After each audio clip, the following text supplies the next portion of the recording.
Good morning, sweet world, and welcome to the No Dunks podcast presented by FanDuel. It's Friday, July 10th, 2026. I'm Jay Skeets here in the Classic Factory, and alongside me, as always, Tass Mellis. Podcast listeners, this is for you. Next to him, it's my top shot hot boy, Trey Kirby. Ayo. Ayo.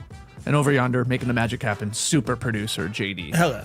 There he is. Here we are. Hello to everybody on YouTube. Hit the like button, subscribe. Podcast listeners, 5-star ratings and reviews.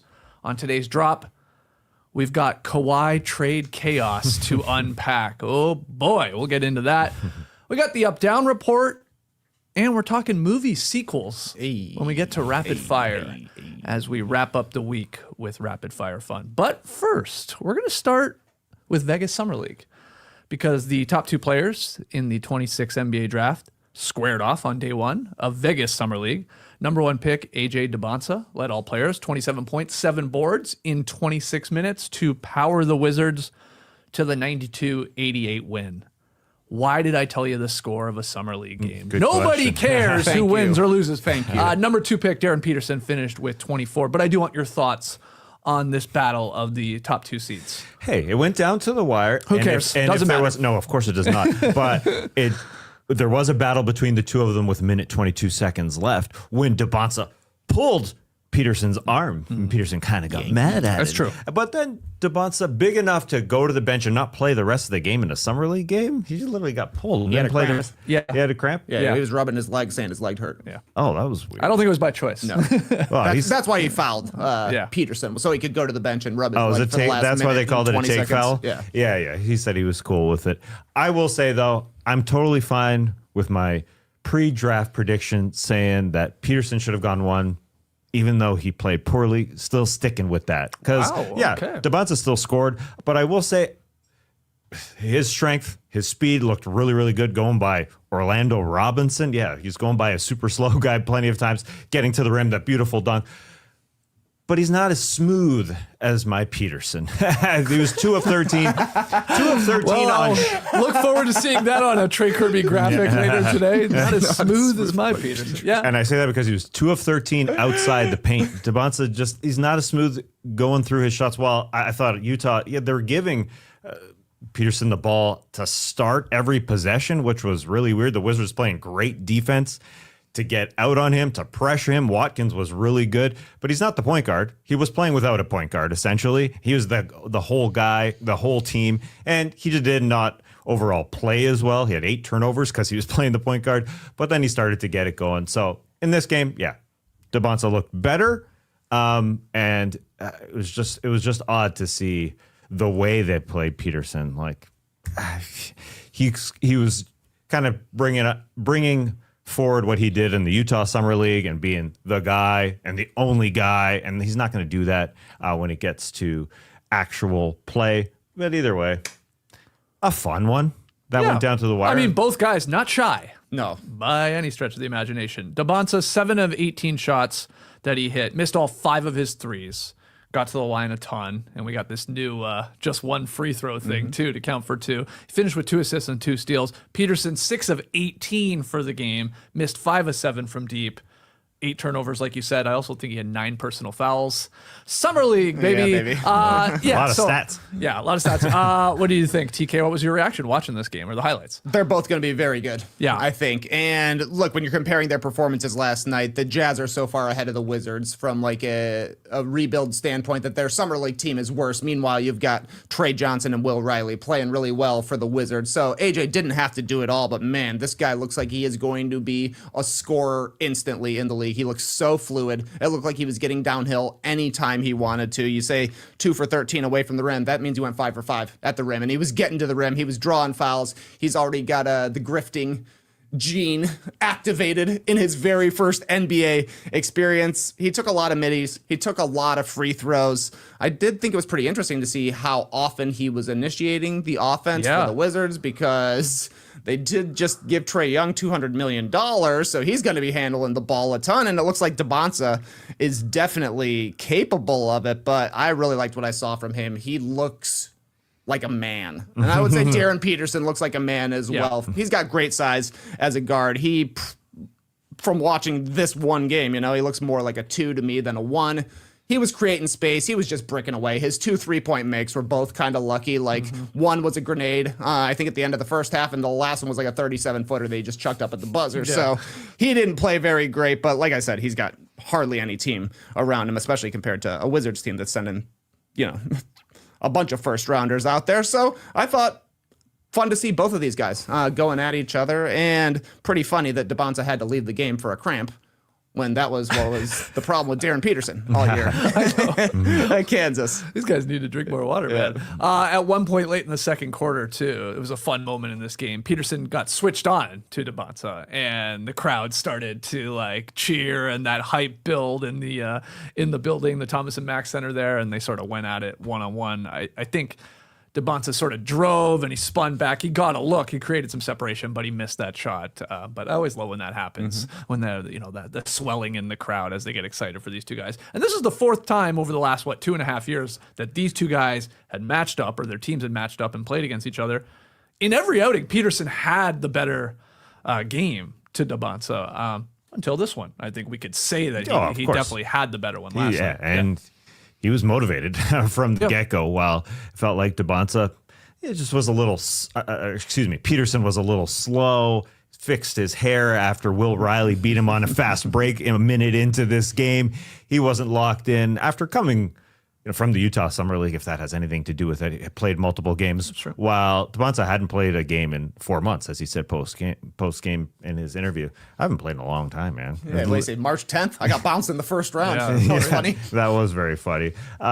He looks good. Rest versus rust in Summer League. Holy crap.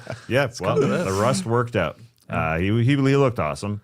He was playing a lot through contact, and I thought that was part of the problem for Peterson, is that the Wizards came out and said, you got Jameer Watkins on you, and Jameer Watkins is going to foul you up and down the court as much as he can, forcing Peterson to play through physicality as well, and it's just going to be something that both of these guys have to learn, and I thought Dybantsa was a little better at it last night. He was. He's huge. He's huge. He's humongous for a guy that can handle the ball like that. Yeah, and he also needs to get better with his handle, and he will. Why wouldn't he? Because he's a big chicken wing guy, I think, when he's dribbling. He likes to put out the other arm, maybe because he lacks a little confidence in his dribble being that size, but he'll get better. Yeah, both these guys they look like they're going to be star players in this league. Bunch of Wizards sitting courtside. Yeah. Too. Trae Young there, Anthony Davis, DeAndre Ayton, he's on the Wizards, Alex Sarr, Bub Carrington, Keyonte George, to watch the number one pick, and some of these other guys, Will Riley playing in this game and so on. Yeah, more teams are getting there more and more. Oh my God! Over the last few years, the Pelicans are practicing. Yeah, the entire squad's there. So that's cool. Okay, any other thoughts on those top two picks going at it? Not about the top two picks, but I think that had to be an encouraging night for the Wizards. I think they had all of their roster players show up for the game last night. So, Anthony Davis is a question mark. Will he be on the team? He was there. Did he look thrilled to be there? I don't know if he would say that, but he was there. That's good. And then I thought Trae Johnson and Will Riley were the two best players on the court, which is what you want from the guys who are in year two. They were dominating out there. 26 for Trae Johnson, a bunch of tough shots. Will Riley had 18, basically took over late to win the game for the Wizards. So a great night for Washington. Yeah, you want, if you're the Washington Wizards or you're a fan of the Wizards, you want Dybantsa, Trae Johnson, Will Riley to play, 2 more games and look like they belong, and look, especially in the guys who are playing in their second year, and then you shut it down early, you give other guys the opportunity, you don't risk injury and all that. And that's probably where they're headed here. And that always happens at Summer League, especially guys, second, third year guys, you're like, okay, you are much, much better. That makes sense. That's right. So good win. They get it done in the end. I want to ask you guys other players to watch here in Summer League. Either went at it last night and played, or you're looking forward to for the rest of Summer League. You can get us started, TK. We got a good matchup in Kings versus Clippers last night. Darius Acuff versus Keaton Wagler, and Acuff completely outplayed Wagler in this one. 19 points on a whopping 6 of 20 field goal attempts for Darius Acuff. Also added 7 assists. He looked like he knows how to play instantly, and it looked like a learning experience for Keaton Wagler, who went for 7 points on just 1 of 7 field goals and 1 assist. To me, he was really struggling to get any separation. Yeah. He's not a super athlete. He is a feel player. He's not even a guy that has crazy handles or an amazing amount of skill, but he's a right play machine, and that can look bad, I think, sometimes in Summer League, where it's okay, I can't get open, fine, I'll just go I'll go somewhere else. Mm-hmm. That's probably the right play, but it's not exciting to watch at all. Or like, okay, a double team's coming at me, I'll pass it, and everybody else is playing offense. That means you did nothing on the possession, even if it's the right thing to do. So he's going to have a big growing pains kind of season this year. He was an unheralded recruit, came out of nowhere to be a top 5 pick, and like I said, profile-wise, he doesn't necessarily look like a dominant type out there. He's going to have to figure out how his feel and the way he plays the game translates to the NBA. Whereas a guy like Acuff just goes out and he's like, I'm quick. Yeah. There's not guys out here that can really guard me. He didn't shoot well, but he got 20 shots up. That's impressive to get up that many field goal attempts compared to 7 for Wagler. I'll say the Sixers have a guy who's ready to play in LeBaron Philon. That guy handles, shoots, and talks trash at Summer League. So he is ready to shoot. He's ready to pass. It's an interesting dynamic there with Edgecombe and Maxey and now Jaylen Brown.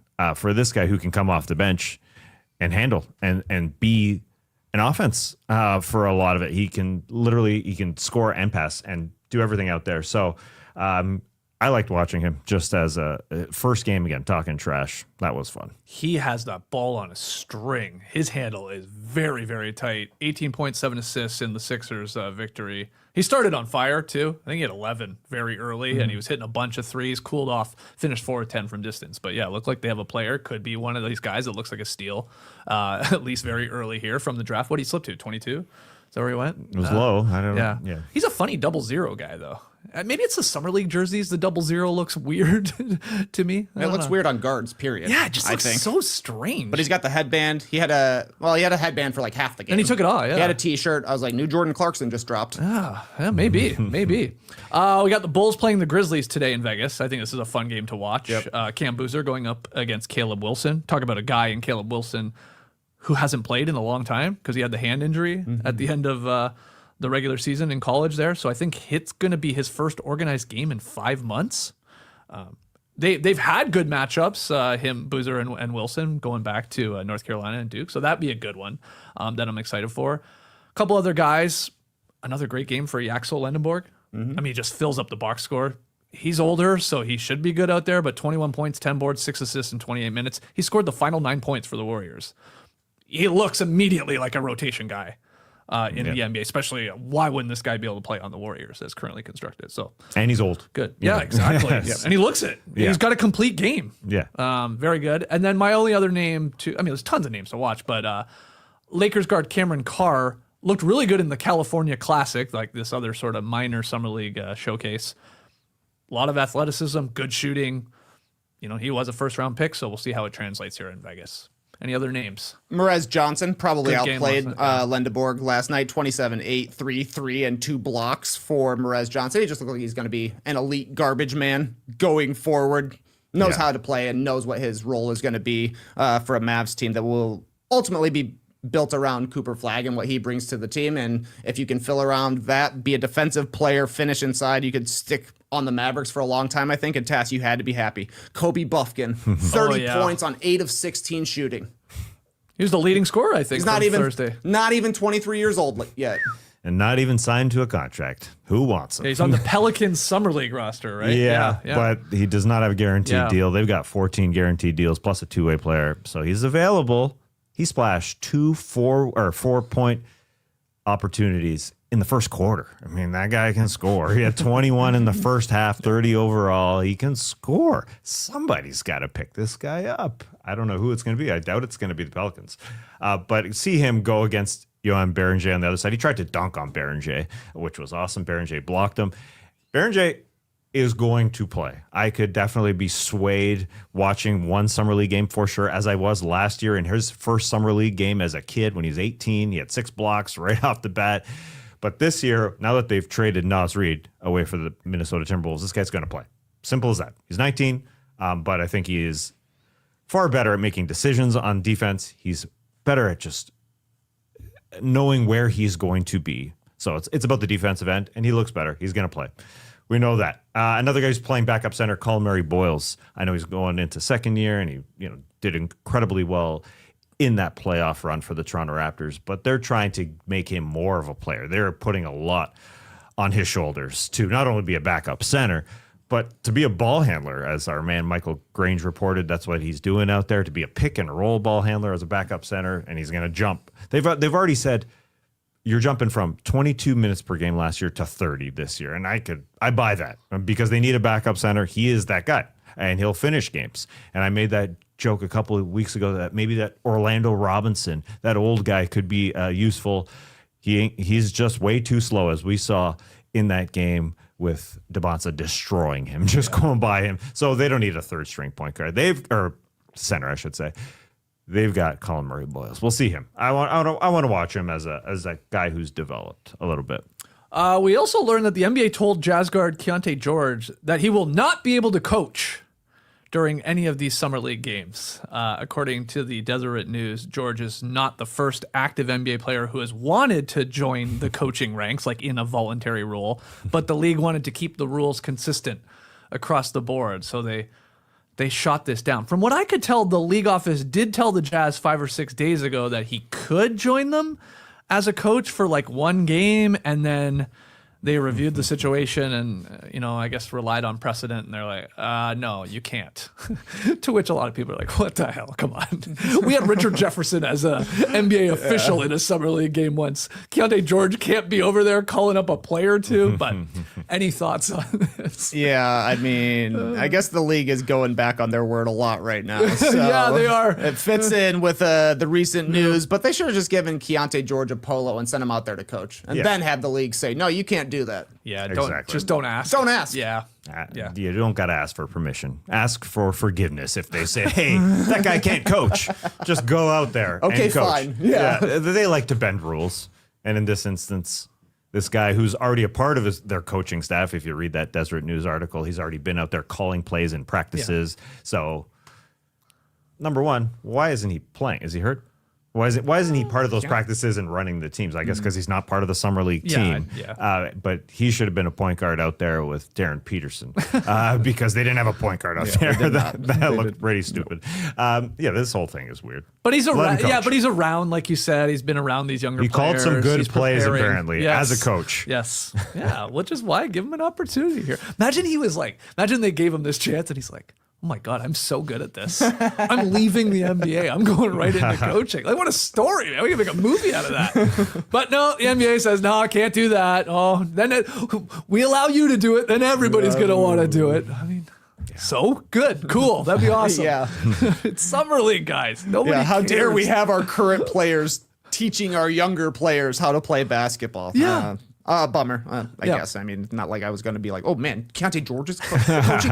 Turn it on. But you're a little more intrigued, maybe. For sure. Yeah, I guess. For sure. I don't know who coached the Jazz Summer League team last night. Right. Yeah, it definitely wasn't Will They're Hardy. all assistants usually. Yeah. Yeah, I don't know. I thought I knew for a second, but no. Did you guys see the guy on the Clippers, Nick Applejuice Martinelli?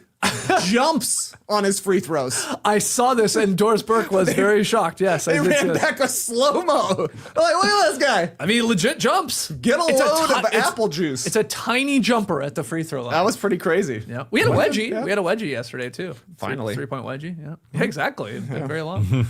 Okay, let's get into the big news from yesterday. The Clippers-Raptors trade centered around Kawhi Leonard will not be completed until the NBA investigation into whether the Clippers circumvented the salary cap is completed.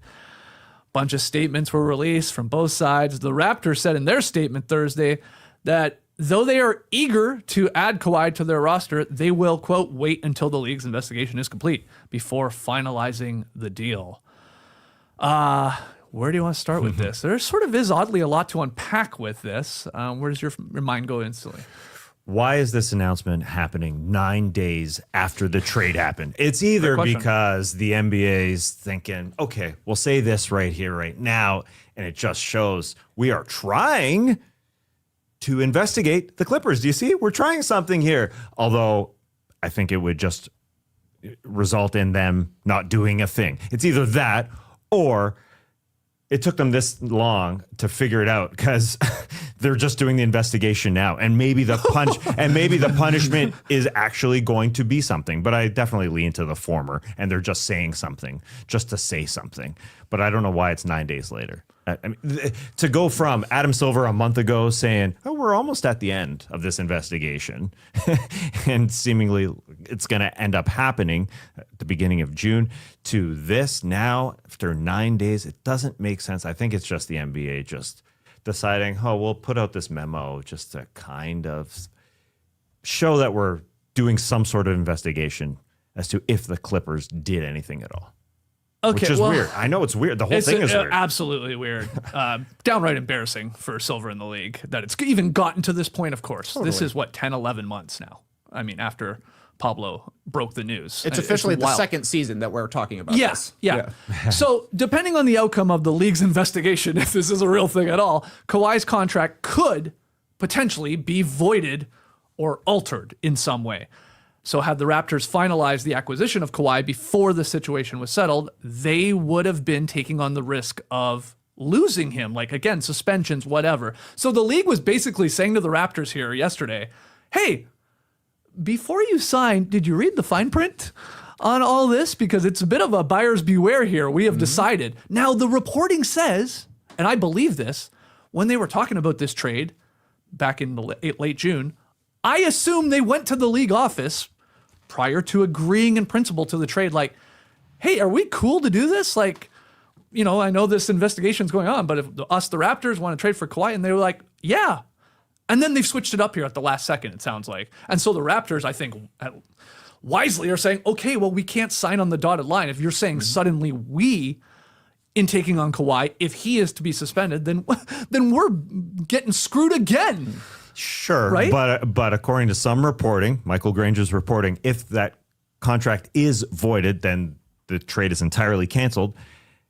They get Ingram, Dick, and the picks back, and Kawhi Leonard's a free agent, so they technically could sign him. Well, so that's interesting, because you could say when they were telling the Raptors, again, like, if you do this, you take on responsibility for whatever the investigation falls on Kawhi. That's that. So, I read that and I say, why can't the Clippers assume every single penalization? Why not? I mean, the four things that the Raptors could get hit with now, it's a $7.5 million fine, the forfeiture of draft picks, suspension of team personnel, and potentially voiding a player contract. Those are the things that are in the CBA if you circumvent the salary cap. So. Yeah, but I interpret that as like why can't a lot of those would be still? Well, I think they would be. I think they would be dinged responsible for a lot of those things you said, possibly the fine, draft picks, all that. But if Kawhi is on the Toronto Raptors, if this is an official trade, and the investigation shows, oh, Kawhi and his representatives were also played a huge part in this. Uncle Dennis, you shady man. We're suspending you 50 games, whatever it is. Well, then, of course, that hurts the Toronto Raptors. I'm not saying it's right. That's why they're not agreeing to it. That's how I look at it. That's what Michael Grange said. He said this is basically a worst case scenario. We can't have this go through and then have Kawhi get suspended. Yeah. If you want to punish Kawhi Leonard, make him play 82 games. Yeah, that's true. So what changed, though? Because all the reporting literally does say the NBA informed the Raptors before they agreed to the trade that the investigation could cause issues with any deal involving Leonard. That's been in 3 different places. Windhorst reported it, Michael Grange reported it, and The Athletic has reported it. They're all saying the Raptors knew going in, and then the trade call actually happs, and they're like, wait a second. We don't want him to be suspended. Yeah. So I don't know. That's just very strange to me. Why didn't they? Why what the Raptors were told prior to the trade is different than when they actually got on the trade call? I guess it is a little similar. Remember, at the trade deadline, there were question marks about can Terry Rozier's deal be put into a trade by the Heat? And the league was like, we can't tell you until you try and do it. Yeah. So maybe that's what it is. There's like, we can give you some advice, but until you make that final trade call, we won't tell you the actual story. Yeah, and the Heat got screwed. And so, I mean, I'm with you. I think this is super embarrassing for the league to still be talking about the Kawhi Leonard scandal a year later. Yeah. It better be done by next week. There's a Board of Governors meeting next week, and it needs to be finished by then. Yeah. According to Grange, he said, it could be resolved by the Board of Governors meeting there in Las Vegas. They'll decide, the Clippers don't need to be penalized for anything or whatever they will sitting around that table. Because it feels like it's just, to me, they're just putting out something to say something. Because how could they not know what are the Clippers are going to get hit with here? How could they not know? They've been investigating for 10 months. Still investigating, Tess. I know. I'm with you. While Adam What's Silver, going to change here? This is ridiculous. Adam Silver was at that NBA dais saying, "Hey, we know it's almost over. We got to get this done." That was a month ago. This is weird. The fascinating part, though, to me now becomes, and you've said before, and I do agree with you ultimately, like, you don't think Kawhi is ultimately going to get punished. I don't think so. But this holdup and the Raptors saying, okay, we're not going to agree to a trade because you're saying we would take on the risk, makes me wonder, like, suddenly, is there more information that we don't know yet, know in the public that maybe he will? Yeah. Maybe it's a possibility. And maybe they found that out over the last 9 days when they decided to actually discuss it with the company. What's the name of the company that's actually doing the investigation? Oh, you want the law firm? Yeah, the law firm. Bachton or whatever. Wachtel, Lipton, Rosen, and Katz. Maybe they're Rosen. the real winners of all this, aren't they? Billable hours, baby. Yeah, maybe Rosen and Katz decided, hey, we're going to investigate this last week, and they actually found something out because this is so strange. I mean, deadlines encourage you to work. Yeah, they're like, somebody type this up. Well, I mean, Silver at the start of the finals was like, "quote We can't be investigating forever," and I guess Wachtel, Lipton, Rosen, and Katz said, "Hold my beer, baby. We absolutely can." And he said, "quote The inquiry was far along." But now you just realize something a month after that? Well, what changed? Yeah, exactly. A trade involving the main piece here. So it does complicate things, which is what we said and everybody said when that trade news broke. Like, we were pumped. Kawhi's coming back to Toronto, but it was like, hold on, what's going on here? He is still, I mean, him, the team, they're under investigation, are they not? It's not settled. So yeah, maybe as Trey said, it's just a deadline and they started to figure things out. You know, in collaboration with what Uncle Dennis did to both the Raptors and the Lakers, asking for both ownership and in what's ownership in different companies, right? In the sponsorships. I mean, he's just asking for things he's not legally allowed to ask to with the CBA. I remember Pablo's and they said, investigation. I think the Raptors said no, and then they told the league, like, he's asking for things he's not legally allowed to be asking for. Right. That's obviously what Pablo's reporting shows too, and others. So yeah, absolutely. Yeah, Zilla wrote in his newsletter today, quote, the Clippers, I mean, a possibility here, the Clippers will no longer bear the penalty of losing Kawhi for a period of time, if that's where the verdict comes down. That is pretty insane. That goes to what you were saying, TK. Like, the season is over where Kawhi was a Clipper. Yeah. So if he is suspended, again, 20, 30, 40, 50, like, if it happens, and it's probably still a long shot because I think you'd have the union getting involved and all that. But that's crazy that the Raptors would be the team getting penalized from the Kawhi side of things.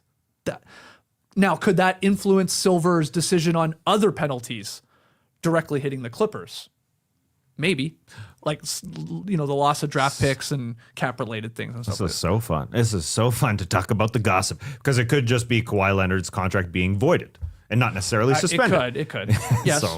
And then he's a free agent, and then the Toronto Raptors literally could sign him, you know, to the veteran minimum.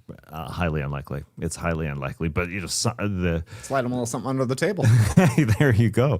Yeah, the non-taxpayer MLE, mid-level exception. But this holds up other business maneuvers for both teams. And, you know, sorry, Clippers, but I'm really focused on the Raptors here. Like, obviously, Brandon Ingram and Grady Dick are also in limbo now here. Yeah. And potential other moves and stuff like that with a trade of this magnitude just, like, on pause. Like, this has to be decided next week at this Board of Governors meeting. It has to. Yeah, that's what makes me think it's just them trying to put a little bit of a light on the NBA, trying to indicate we did something here. I mean, it's kind of another spotlight, and it's late in the season, or they haven't done anything. It's the following season. They've done nothing. Oh yeah, of course.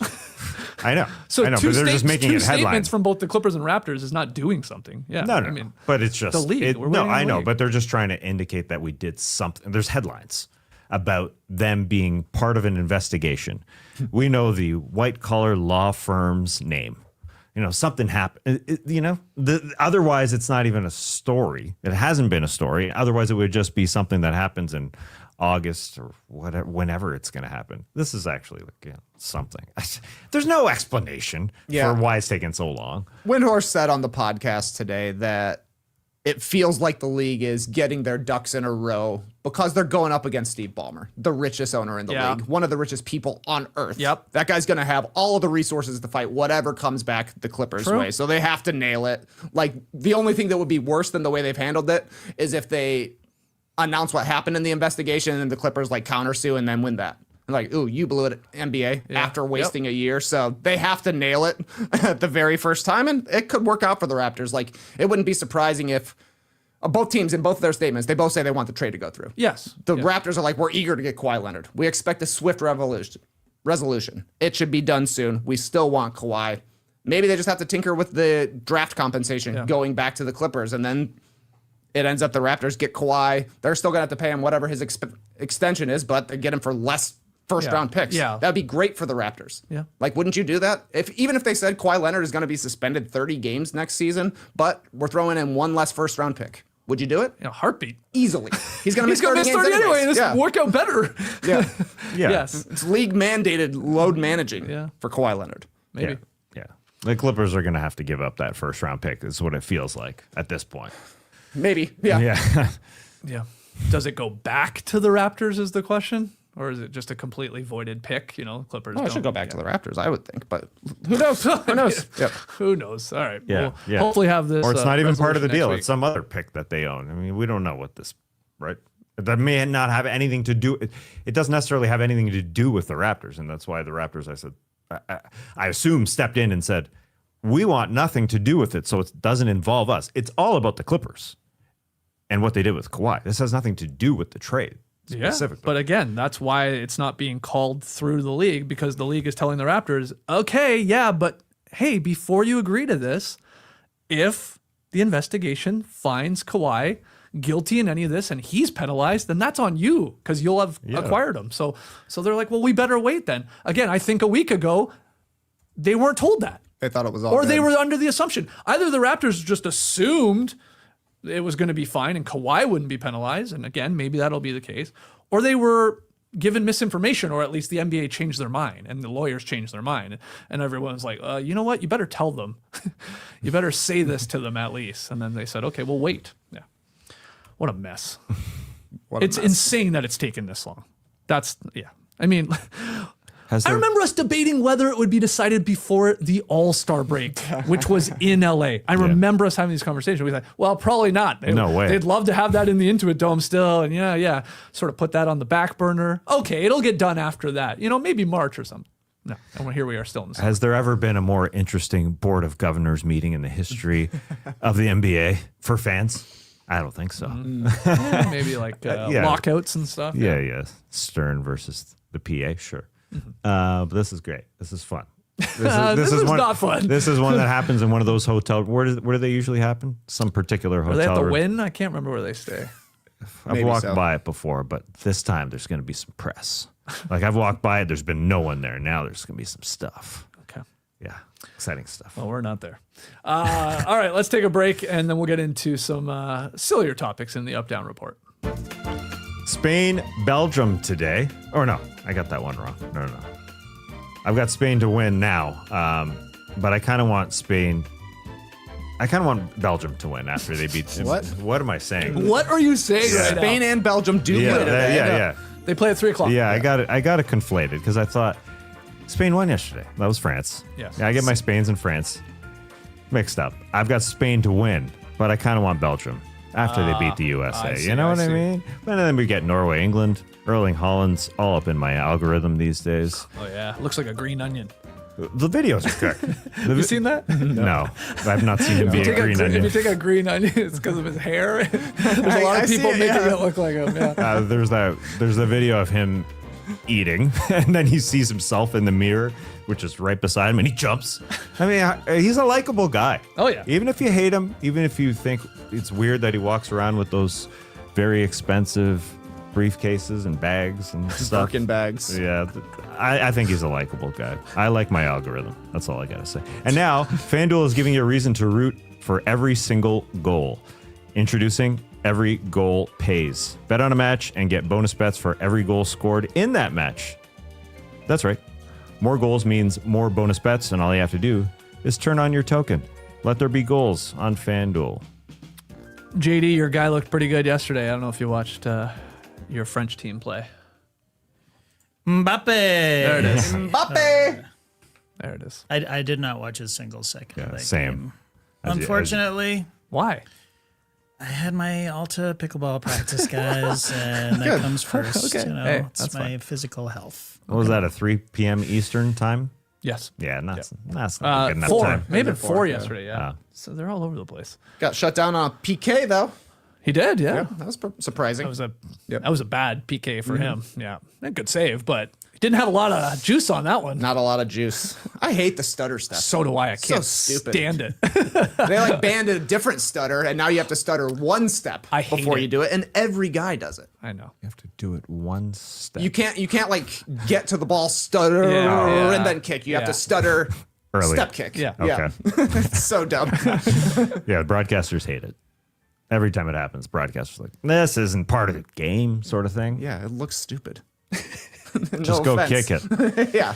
He made up for it with his goal in the he's- actual, on he the is actual awesome, pitch. yeah. Yeah, that was a sick goal. All right, let's get into the up-down report. Prepare your tuntis. It's the Upturn Report. According to Brian Windhorst, the Wizards promised Trae Young they would sign him to a near-max contract after acquiring him at the trade deadline, but they needed or wanted him to sit out games to secure the top pick. Trae Young ended up playing 5 games for Washington. All of them losses, by the way, after he made his way to Washington. So, this made some news yesterday. Up or down, TK on the Wizards promising Trae Young a max contract in exchange for sitting out the rest of last year. What does up mean to you?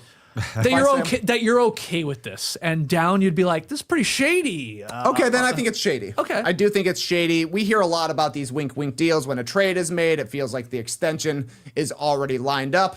That's normal stuff. We saw it with the Brandon Ingram. We've seen it with Pascal Siakam. It happens all the time. I couldn't totally tell if Windhorst was reporting or speculating. I feel like it was a little bit of both. But this is a little different when you're literally like, yeah, sit out because we're protecting our draft pick here. It felt like everybody knew that, but having the promise of getting $200 million at the end is kind of weird. It just was a little weird ski to me. Yeah. But he also, in his, whether it was quoting what the Wizards said, Brian Windhorst never used the word max. Not even close. He didn't use that word max. He did say, we will give you an extension. That's what he implied that the Wizards said. We will give you an extension. Trey That's all he already said. knew he was going to get paid. Quote from Windhorst. Paid. Yes. Yeah. Yeah. What does that mean? That could mean $100 million over 3 years. I mean, that's so this aggregate, the misquote, I'm down on that. Reddit user Shea Fan Club who put this up, and it started to get a lot of steam from there. It's a misquote. Don't like it. He didn't use the word max. And so when we actually heard about the Trae Young trade, we said, how many games is he going to play? I think the over-under Skeets you threw out there was 20 for games played. Yeah, you took the over. I was naive for sure. I thought Trae was going to try and prove that he was worth somewhere close to the max because I don't think he should have gotten anywhere close to the max. He got the max, which is a crazy amount of money. So down in a lot of whole different ways. This is weird. He just said they just said we're going to take care of you and pay you. I thought at that time, because he was traded for CJ McCollum and Corey Kispert, and that's it. No draft picks that he wouldn't get anywhere close to. Yeah. 4 years, over $200 million. $212 million, 7.5% trade kicker too. I mean, it's a massive gamble, obviously, on the health of Trae Young. Yeah. In that contract. And the length, But- the length of it for sure. But yeah, do I believe this happened? 100%. Yeah, like we're going to make this deal. And hey, by the way, Trae, I know you're a little banged up as it is. You don't need to play a lot here. You don't, because we'd like to get the number 1 pick. That'd be great to get Dybantsa beside you and everything else. So you take it easy. We're going to pay you. Yeah, maybe they didn't get into the actual specifics, but this is what happened here. That's what they did. He got paid a lot more than we thought for sure. And he only played 5 games. Now, the funny part is, again, he played in 5 games. They did not win these games. He was on limited minutes from what I remember, too. He was not playing 30, 35 minutes. He was playing like 20 minutes, like under, I think, in some of those games. So it's not like he played and they're like, oh, crap, we're winning games with Trae Young out here. It wouldn't have mattered, probably. That's what I'm getting at. So it's, I don't know. Yeah. This does feel like if they could prove it, the Wizards should get a fine for this. Like this feels like a $250,000 fine to me. Sure. For all of the drama we went through last season and the changing of the lottery rules with regards to tanking, for a team to literally be like, we'll give you $200 million if you don't play so we can get the number 1 draft pick. That's bad. That's worth a fine. I think we should launch a year-long investigation. Oh, wow. I was thinking, imagine this, Windhorse said this last year during all the tanking talk. I'm like, oh boy, this would get a lot of headlines back then. I mean, hell, we had Giannis basically doing this where the Bucks are saying, now I know they're thinking of trading him, but they're like, don't come and play, Giannis. And he's like, screw that. I want to play. I want the league to investigate why I can't play, why my own team is saying that. Yeah, it's so funny. I don't really remember that now, but that was a thing. Right. It's a funny thing with Trae Young because good player, but playing could mean more losses. Well, they lost all 5, as I said. And he had a bad record when he played with the Atlanta Hawks this year. Yeah. Right. So that's the funny part. And you're never guaranteed to get the first pick, even if you lose some games. Yeah. And now we're under a month away from when Anthony Davis could get an extension. It's August 6th, his extension possibility. And you can speculate and say, hey, they gave Trae this big contract because they want to give Anthony Davis a contract. And they said, okay, we give you a big contract that will entice the Anthony Davis people that maybe you should sign here too. If that's the way they're going, this is such an odd team, right? With how old they're getting. How old are you? But they have so much young talent. That's the thing. Yeah. They're on this 2 path. It's intriguing anyway. But 4 years, man, that's a long time. Anyway. Next one here, Jonathan Kuminga has emerged as the Lakers' top target to put the finishing touches on the revamped roster. Mutual interest in getting a deal done, apparently. According to Brad Turner of the LA Times, the Lakers want to sign Kuminga to a 2-year, $20 million contract. Might have to be a sign and trade, though, with the Hawks. Are you up or down, Tass, on the Lakers trying to acquire Jonathan Kuminga? I'm down. I think they need another type of player. They need some sort of perimeter defense and some size, and we don't know what Jonathan Kuminga's future is going to be here in the NBA. He played pretty well to end his season with the Atlanta Hawks, that's for sure. But if we're talking about the sign and trade, which is going to be for way more money than the Lakers can just give him under the cap, because they don't have a lot of room at all, it would be for a lot more money, and you're really going to look at a team that can just outscore teams. No, JJ Redick did an incredible job last year getting this team to play defense and buy in, but telling Jonathan Kuminga, according to the New York Post, the report was that he was told that he'd be a starting player. I don't know, you're getting into risky ground. I think there's just better opportunities. Go try something cheaper, like Matisse Thybulle's available. Ochai Abaji's available. Just a different type of guy. Now with him, if you're talking about Kuminga along with Mamu and Grimes, you're small. You're not an incredible perimeter defensive team. I would say move on. Although, potential with Kuminga, of course, every single time. That's the conversation. That's the word you throw out with Kuminga. But I think it's risky. Trey, the reporting says Kuminga wants to be a Laker. The Lakers want Kuminga, as I said. A source told the Post that the Hawks are willing to execute a sign and trade with the Lakers around the framework of Kuminga going to LA and the Hawks receiving Jared Vanderbilt and the Lakers' 2032 first-round pick swap, which I think is basically like the only draft capital they would even have to dangle in a sign and trade with Atlanta. What are your thoughts, up or down? I'm like sideways, because I do think that the Lakers need a big wing and they need athleticism. Those are two things that certainly Kuminga brings, for sure. But what they really need from that big wing is shooting and defense, which are not Kuminga's strong points. But you mentioned the other options, like Thybulle and Agbaji are on my list, but so are Zaire Williams and Bruce Brown. Kuminga might be a better player than all 4 of those guys. He's certainly more talented than all 4 of those guys.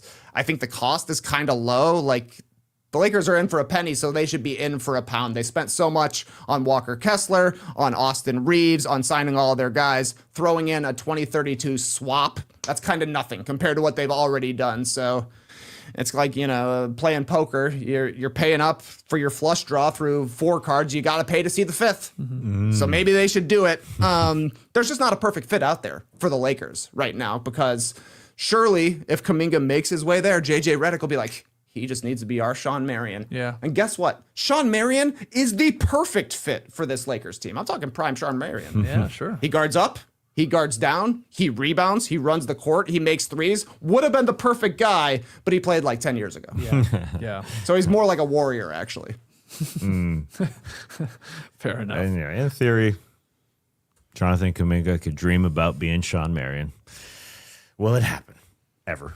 I mean, JJ Redick, again, he did a really good job of getting stuff out of guys. So maybe it could happen. I don't have it in the rundown here because it happened right before we got into the Classic Factory, but Jake Fisher, the People's Insider from the Steinline, was talking about the Atlanta Hawks possibly being interested still in Peyton Watson in a sign and trade with Denver, that they have their eyes maybe on him still, which I think would be a great addition to the Atlanta Hawks. And a player like that could really slot in nicely. I assume Reese Shea would be a guy going out, and then draft capital, which, they have some of, something to watch. I like that move. I tweeted, I think Tim Bontemps should advise on that. I like the concept. I don't think it'll happen, but apparently they're still in the running, or still interested at the very least. Yeah. The Nuggets, I assume, want to keep Peyton Watson. I think so too. I would hope so. All right, next one here. A new group is pursuing an NBA team in Las Vegas.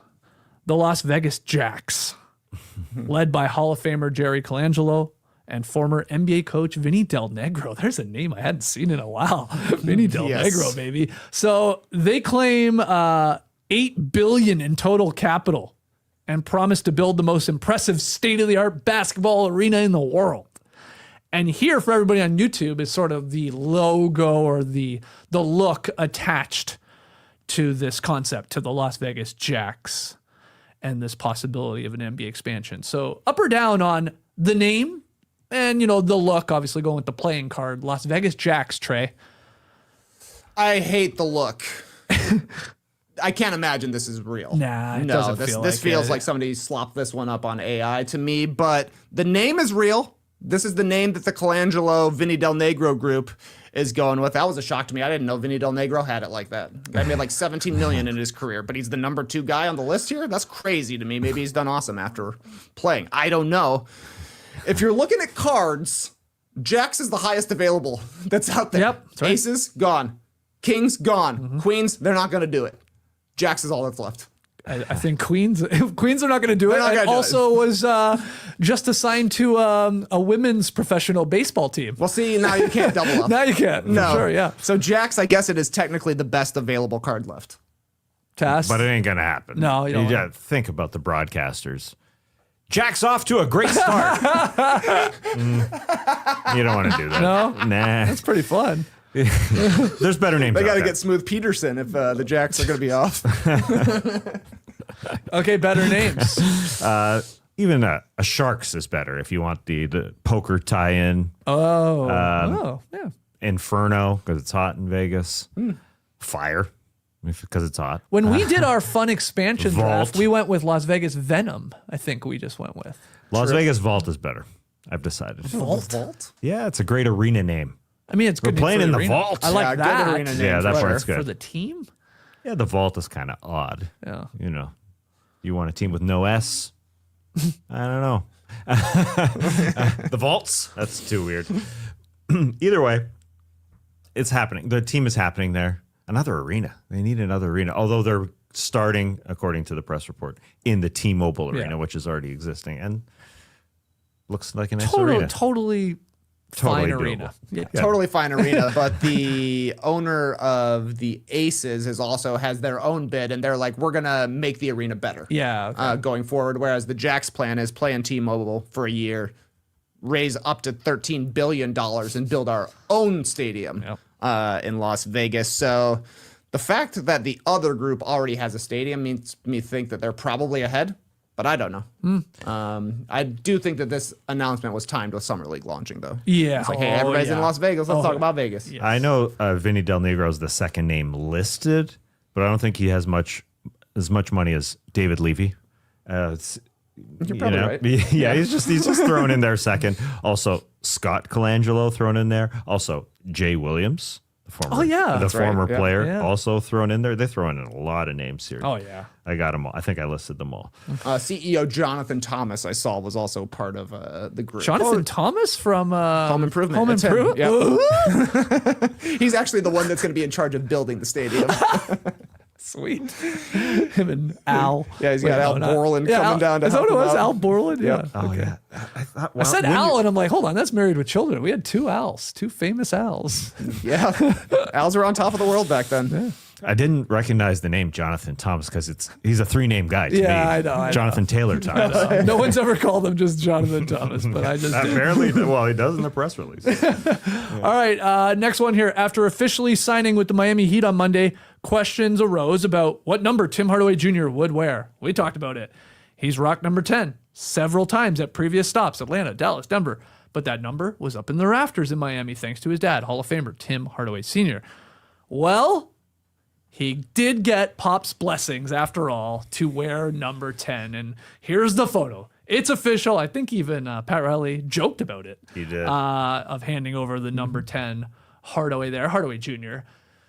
to young Tim. So this went back and forth for weeks, it felt like. But in the end, TK, are you up or down on Tim Hardaway Jr. wearing his father's retired number 10? Yeah, this is good. I mean, Tim Hardaway Jr. has won 10 in 3 other places. The times he didn't wear it was because it was retired for whoever. I like what he said when they were talking about the jersey. He said, I think the first go-around was a personal decision. The second go-around was a family decision. I'm going to leave it at that, he said. Yep. The Tims wear the jerseys and the mom wears the pants, is what it seems like to me. And then Pat Riley hooked up Tim Hardaway Jr. with Tim Hardaway Sr.'s old locker. So everybody wanted this to happen. There we go. Mm-hmm. Yeah. And Tim Hardaway Sr. originally said the concept of like, that number 10's not coming down from the rafters, even it's for my son, in 2024. I think that's where it first started. I think he was talking to Haslam and Mike Miller on, what's the name of that podcast? So started Haslam. Yeah, do you remember? Is that still an active podcast? I don't know. Wow. It was called the OGs show. Oh. Yeah. Oh, geez, I forgot. Yeah. Anyway, that's where Haslam it who, first sorry? started. Mike Miller. Oh, no. Yeah. I would have known that. I would have got there. You know a lot about player podcasts. Player podcast. Former You mentioned pants and who wears the pants. What Tim Hardaway should get done is somebody to iron his pants. There's a big wrinkle in those pants. I mean, this is your, maybe it's the low camera shot there, but it could be better. There's a wrinkle there. Might be new pants. Let's work on that crease. But he had his best season last year wearing number 10. Just let him keep wearing it. Yep. He that was year 13. This guy's been in the league for 13 years. That's crazy. And I think he's peaked. This is a I mean, not in a bad way, but he has peaked in year number 13. So I think this is great for him. The Nuggets question is interesting. He left the Nuggets. The bench was great. Jonas Valanciunas also not going back to the Nuggets bench. They were really good when Jokic went to the bench last year, which is weird because we all think, oh, the non-Jokic minutes, they stink.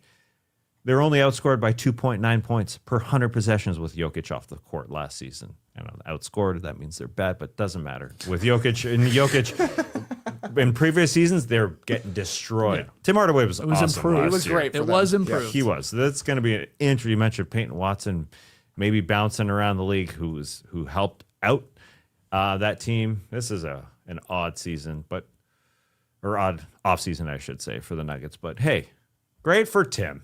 Good for you, Tim. Good for Tim. He will be wearing number 10. Looks good.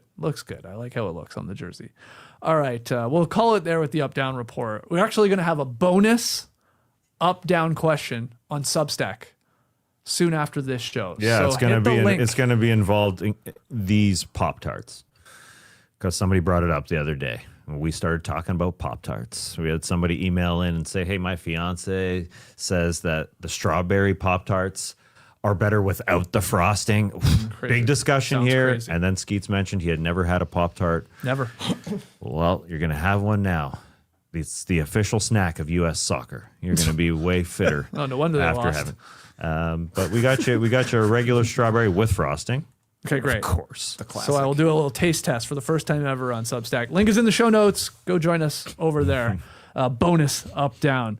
All right, before we go, rapid fire questions. JD, you got the cues. We got the answers.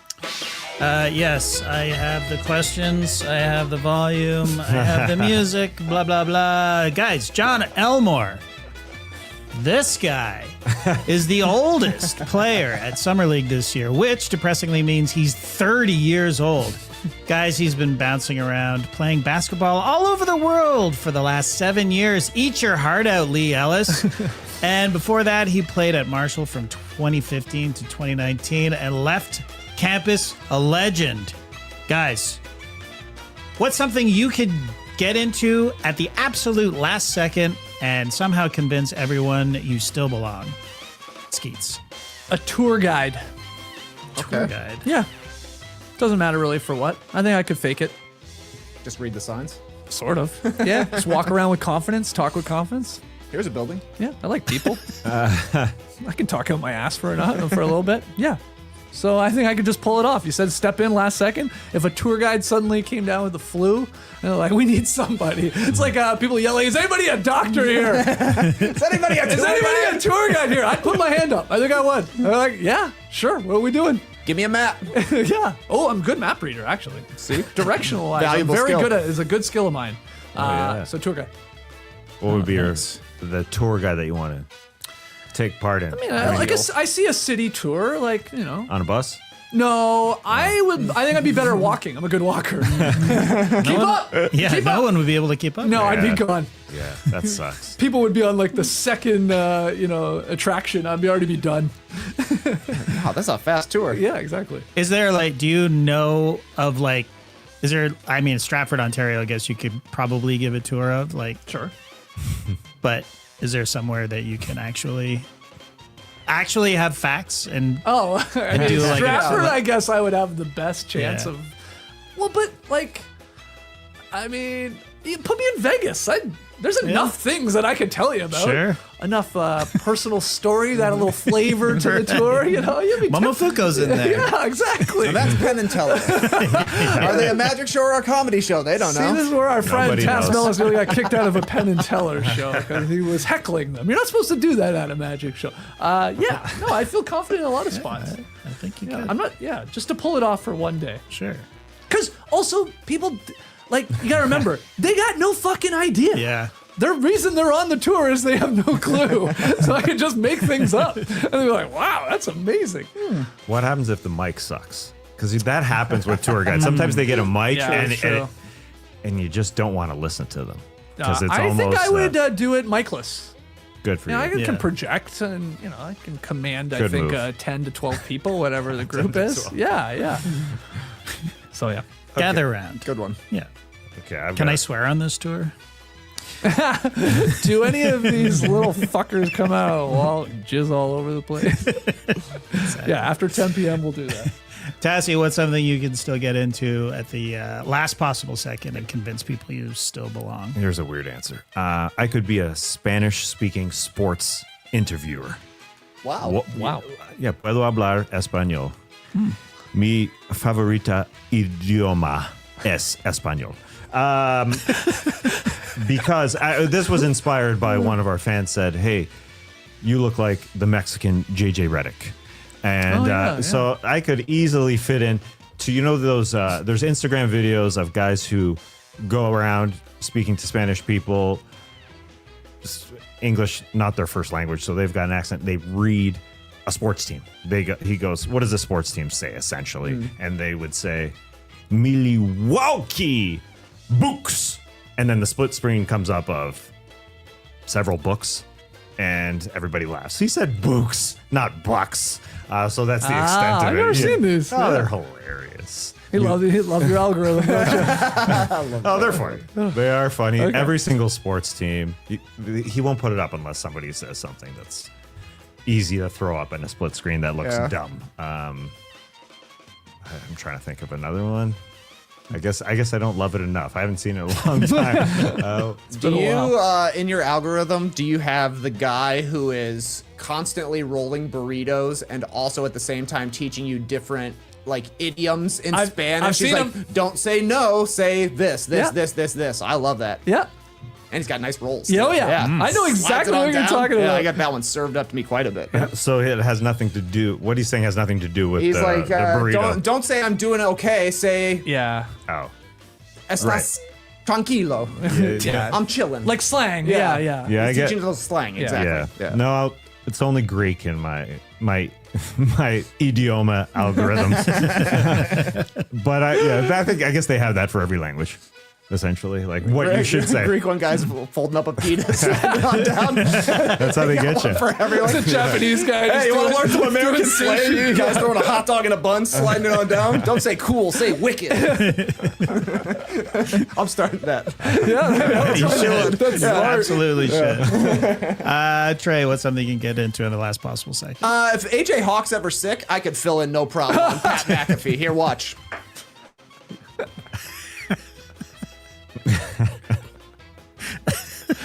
For the podcast listener, Trey just nodding away, just like AJ Hawk style when he's on the Pat McAfee Pretty show. good, right? Yep. Spot on. I think you were actually reacting a lot more than he does. More He barely convincing. moves his head. I mean, Pat's like, chill out, man. That's not tranquilo.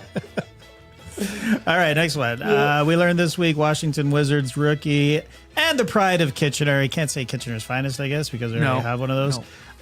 Will Riley had a little pandemic side hustle, cutting hair, $20 cuts.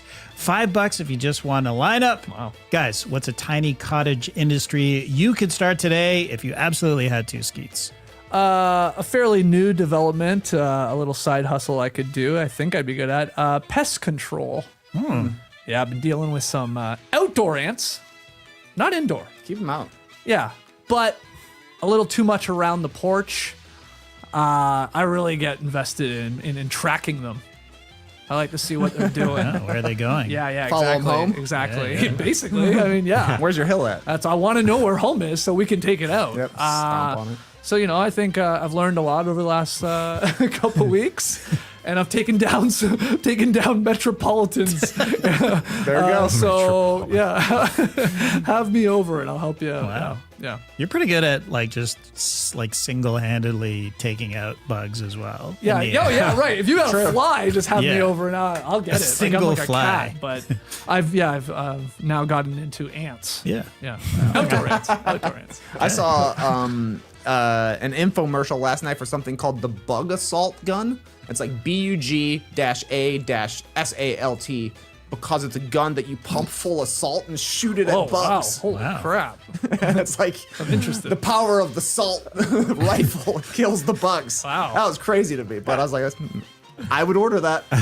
I'm dumb. I'm just using a lot of traps that, these dumb workers are going to take back to the queen and to the hive and kill everybody. And every time I drop one down, I'm like, holy crap, you have fucking no idea. You stupid idiot. Like, they're pumped, right? They come flocking to this stuff. And they must be like, jackpot, baby. Like, this stuff must taste awesome. They're rushing back. Who can get it back there first? And little do they know, it's going to take out the whole entire population, man. Do you do the underground houses, homes, No. metropolitans? No. Because apparently, they can get deep in there. Yeah. Yeah, because we've had the issue. Bugs are coming out from anywhere, but there's no visible Yeah. mountain. I think they're under the porch and stuff like that. Like, I'm not ripping up boards to go get them because this stuff works. It's incredible. It's like, give it a day and then you're like, that trail of ants that you saw, they're gone, man. Wow. I'm like Thanos, man. I'm like snapping Totally. my fingers, taking out civilizations. Yeah. It's cold. I know it's cool, man, love but it. I don't want. You're getting too close, guys. You're Yeah. getting too close to the house. Encroaching. You're encroaching now. You out in the yard, you do you. I got Stay no out there. problem with it. Yeah. I don't go searching for you, but you're just getting closer to my fortress. Yeah. Tassie, what's a tiny cottage industry you can start today if you absolutely Actually, had to? Will Riley doing his haircuts, that's also part of my algorithm. Like young people doing haircuts. Oh, interesting. But yeah, people are doing it. Transformative. Is it? Right, well, I mean, you see somebody come in with a big old mop head of hair, and they got a sweet fade. You're like, wow, cool. Cool. You did a I've good job. been algorithmed by that as well. Our buddy Ken did this For a while? in high school. Yeah, I got my hair cut by Ken for years in his little side bathroom there. Nice. Yeah, and he was making some money by the end of it. He had a big clientele. It was like nonstop people coming in. That was incredible. Will O'Reilly's got to start his own algorithm. He also is eating 7,000 calories a day. I read that separately. It has nothing to do with haircuts, but he's trying to bulk up. 7,000 calories. That's a lot. Yeah, that's a ton. He's skinny. He is skinny. He's skinny. Yeah. So He's a there's bit room low. to put it on. Yeah, he So looks bigger. what- I thought he did look a little bigger Yeah. last night. Yeah. So what's your industry? Oh, yeah. Doing haircuts? No, garden edging. Oh yeah. As in, like, Good one. framing it, with those either a plastic or metal framing. You've been doing some? Yeah, it's pretty easy. Nice. Jam it in there, huh? You either just can go jammer, don't need any Or tools. like no, you don't Or have a hammer. soft hammer. Yeah. It's a jammer or a hammer. Huh? Jammer or hammer. It's a great business name. You're Here we allowed go. you're allowed to do that in your No, yard? there's no way. No fucking way you're allowed to do that. Why the HOA will say no. That's right. You're gonna get written up, man. You're Calling incorrect. You're incorrect, JD. You think that we can have, what was your first rule? No. Clotheslines birdhouses. is Oh. absolutely not allowed. Clotheslines, I guess that's questionable. That one's more of an. You could argue, as dumb as it is, people be like, "That's an eyesore." Yeah, of course. Yeah, but this. Yeah, Oh come man, on. I'm putting up so much weird stuff. I've got a huge, what I call a baseball net behind my house. It's not really a baseball net. It's just like it's like a soccer net. Yeah, But it's yeah. huge. Yeah. It's Oh like yeah. 15 That's cool. foot. I'm sure it's an eyesore to some people. I'm gonna start putting up a playground for my kids. Oh boy. But that is risky. But I'm doing it. No, I don't. I don't want one of those. Actually, I don't want a playground.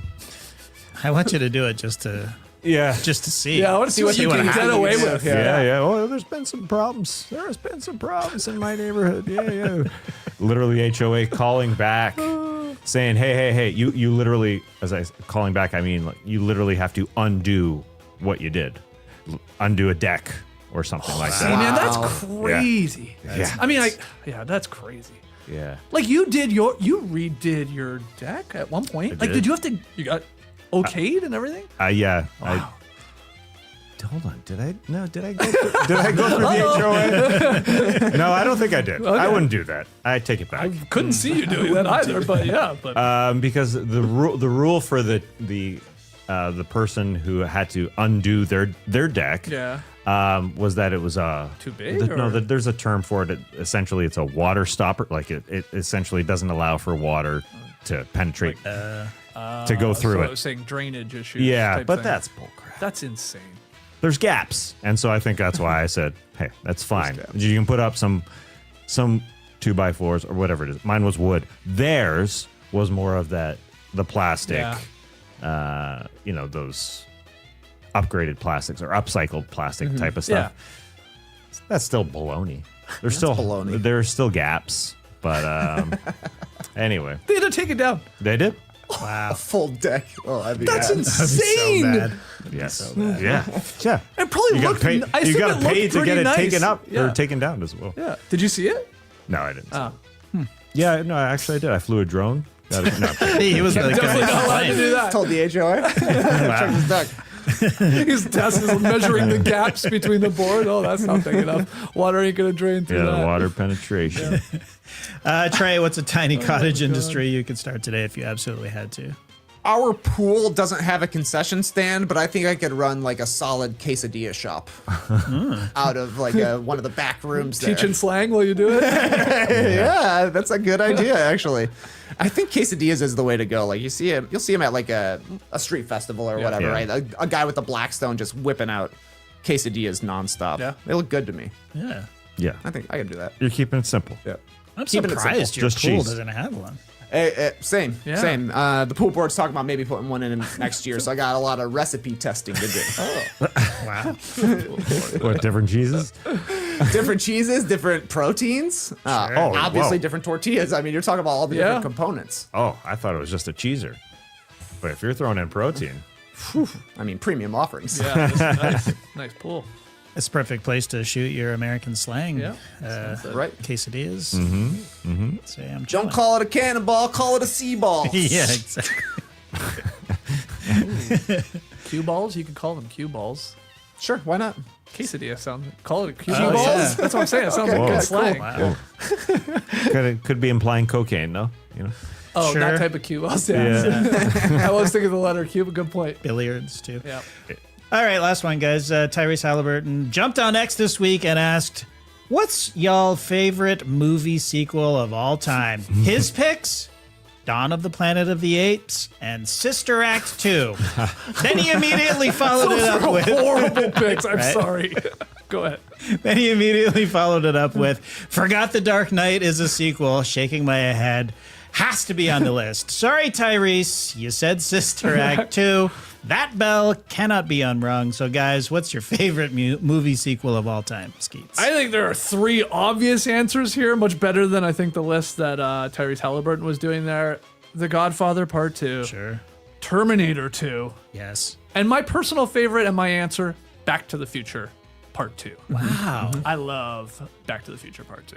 Me too, but I love kind of you need 3 with it though, no? Or No. just the middle chapter. I don't need 3 with it. I mean, it's a trilogy, so I will watch it and still Yeah. enjoy it, but I do love Back to the Future Part 2. Me too. That's great. It is great. Time travel Totally. storytelling, man. Yeah, man. I'm with But those are to me, the 3 obvious ones. There's a lot of other ones too. you. Man, Tazzy? if I had your answer, if I knew your answer, I could have put up that. I still have. As soon as you said it, I have that photo of you in the DeLorean. This is way back. You have a photo of me in a DeLorean? Yeah, it looks like a DeLorean from Toronto. Oh, Wow. hey, send me that pic. I Is will. it a DeLorean? I've never even It probably heard of this is. I photo. assume it is. I guess. Yeah. Sometimes you it's- see them around. It's just a. I don't it's remember. just a late night photo. It's super dark. Wow. Anyway, From Toronto? yeah. Interesting. I still have it. I'm a hoarder. Anyway, You make it sound like it's a printed out no, it's photo. Oh, okay. not. I don't think so. Digital. Shoebox. It's digi. I swear I didn't know the second part of this answer was the Batman Dark Knight. I didn't even read that, but that was my answer. Oh, It's the Dark Knight. yeah. You like I that agree. one. It is a good That's Heath It's a Ledger. very good sequel. Yeah, it's very Yeah. good. Yeah. Very good. That's- I'm glad he added it. that is the great one. That one stood out to me. That's my pick. Okay. Try. Yeah, a lot of good sequels out there. You guys have named a bunch of them. Like, official answer, I would probably say The Good, the Bad, and the Ugly, but I don't really think of it as a sequel, Yeah. but it's an awesome movie, and it is a part of a trilogy. It's the third one, so instead, I'll pick National Treasure, Book of Secrets, which I just watched this week. My sister was like, are you going to watch an American movie for 4th of July? I was like, yeah, of course, Independence Day. So I watched it. But she's like, you should also watch National Treasure. I was like, National Treasure is so dumb. Like, the climax of the original National Treasure involves wearing Ben Franklin's 5D glasses. It was so dumb. But I'm like, okay, I'll watch Book of Secrets. Book of Secrets was pretty good. Really? And it ended on a cliffhanger that I was legitimately like, I'm not going to find out what's on page 47 of the Book of Secrets? wow. Wow.